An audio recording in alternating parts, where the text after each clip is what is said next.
जय माँ हर हर महादेव। आज हम बात करेंगे कुछ डिस्कशन के ऊपर कि लोग सवाल उठाते हैं कि कौन सा पंथ श्रेष्ठ है और कौन हम जिसे मानते हैं क्या वो हमारे लिए श्रेष्ठ है या हमें उनके अलावा और भी किसी को मानना चाहिए।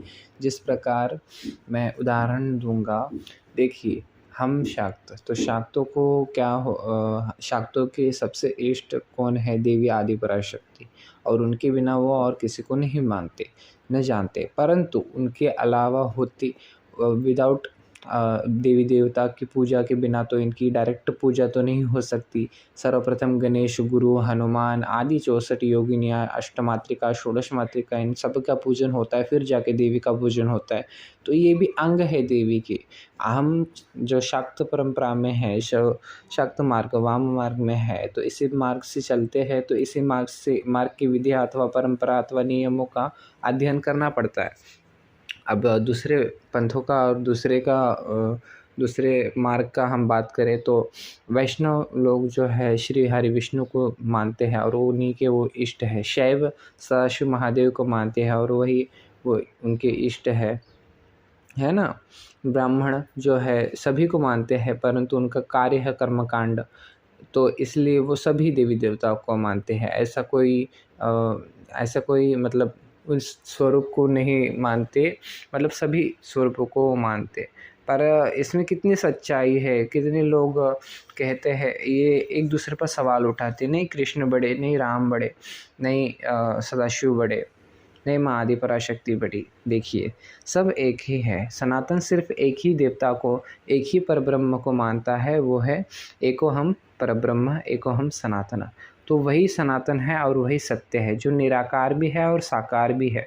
जब तक हमारे तंत्र शास्त्र में लिखा गया है, जब तक व्यक्ति के भीतर आत्म तत्व का जो है समावेशन न हो जाए, तब तक वो जो प्रतिमा का जो है पूजन करते रहना चाहिए। जब उसको आत्म तत्व का ज्ञान हो जाए, तब वो परब्रह्म का निराकार स्वरूप का पूजन कर सकता है। पर जब तक उसे जो है निराकार तत्व का ज्ञान ही ना हो, तब तक वो प्रतिमा पूजन उसको करनी ही पड़ती है। और अगर इसमें कोई विघ्न डालता है तो उसका भागी भी जो है उसे भोगना पड़ता है।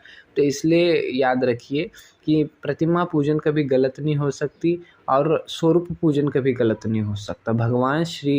भगवान ने जो है अनेकों अनेक अवतार लिए, स्त्री और पुरुष इन दोनों माध्यम में से। देखिए जो जिस पंथ से जुड़ा है वो उस पंथ के हिसाब से जो है श्रेष्ठ है, उनके इष्ट जो है वो श्रेष्ठ है उनके हिसाब से। माता पिता को ही मानो ना, अंकल चाचा को चाची को मानोगे तो क्या होगा? तो ऐसी बात है। तो रियलिटी में पर उनका एक सहयोग तो है, चाचा चाची है इसलिए तो वो भी है। अगर वो ना होते तो शायद ये भी ना होते। तो इसलिए मन में ये हमेशा समावेश करके रखिए, हमेशा मन में विचार करके रखिए, ये सभी एक है, पर परब्रह्म और आदि पराशक्ति भी एक है। हमारे शाक्त परंपरा में जो है देवी को ही सर्वोच्च माना जाता है। और जो सभी पुराणों में, एक पुराण श्रीमद् भागवत गीता में श्री कृष्ण कहते हैं कि मैं परब्रह्म हूँ, और जो जिस भावना से जिस देवी देवता की जिस मार्ग से पूजन करता है वो मुझे ही पाता है लास्ट में। तो इसलिए श्री कृष्ण ने खुद कहा है कि मैं ही परब्रह्म हूँ, और परब्रह्म और आदि पराशक्ति कभी अलग थोड़ी हो सकते। शिवे रिधिये काली, काली रिधिये शिवे, शिवे रामे रमेति, रामे रामे मनोरमे। तो ये एक श्लोक होता है। तो इसमें स्पष्ट रूप से कहा गया है कि राम ही जो है कृष्ण है, कृष्ण ही काली है, और काली ही सदाशिव है, सदाशिव ही सब कुछ है। तो मानने की बात है, न मानने की कुछ बात नहीं है।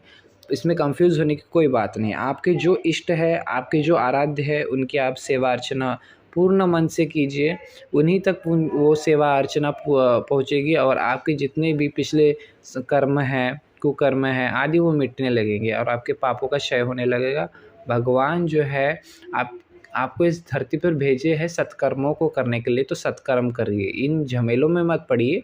भक्ति भाव अपने अंदर उत्पन्न कीजिए और भगवान के श्री चरण में लगिए। तो जय माँ भगवती, जय महातारी, जय माता दी। कोई क्वेश्चन हो तो मुझे कमेंट सेक्शन में पूछ लेना। जय माँ भगवती।